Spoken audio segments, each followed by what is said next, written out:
Welcome to Friday media. Madanapalle sub collector ఆఫీస్లో కొన్ని government ప్రభుత్వానికి సంబంధించిన ఫైల్ని తగలబెట్టడం జరిగింది.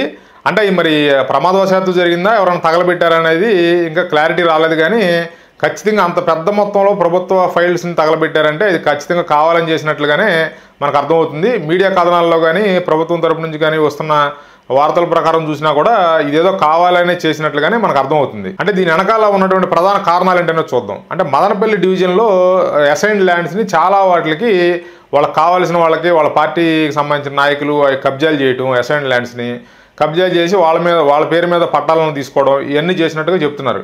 అంటే ఇప్పుడు ఇవన్నీ తగలబెట్టేస్తే ఏమవుతుందంటే ఈ ఎవిడెన్స్ లేకుండా పోతాయి, దీనికి సంబంధించిన ఆధారాలు లేకుండా పోతాయి. కాబట్టి ఇప్పుడు ప్రభుత్వం వచ్చి మళ్ళీ ఇవన్నీ ఎంక్వైరీలు చేయడం ఇవన్నీ చేస్తారు కదా, అవన్నీ లేకుండా వీటిని తగలబెట్టేస్తే ఆధారాలు లేకుండా పోతాయి అనేది ఒక ఉద్దేశంగా కనపడుతుంది.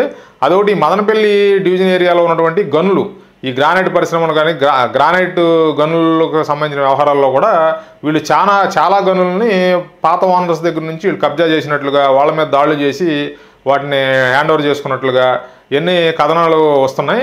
అంటే ఈ గనులకు సంబంధించిన వ్యవహారాల్లో కూడా కొంత ఏమి పాతగా జరిగిన అక్రమాలు బయటకు రాకుండా ఉండాలనే ఉద్దేశంతో కూడా ఆ ఫైళ్ళని తగలబెట్టినట్టుగా చెప్తున్నారు.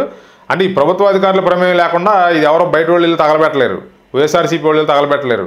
వైఎస్ఆర్సీపీ పార్టీకి అనుకూలంగా పనిచేసినటువంటి ఆ అధికారుల ప్రోద్బలంతో ఇది జరిగి ఉంటుంది ఖచ్చితంగా.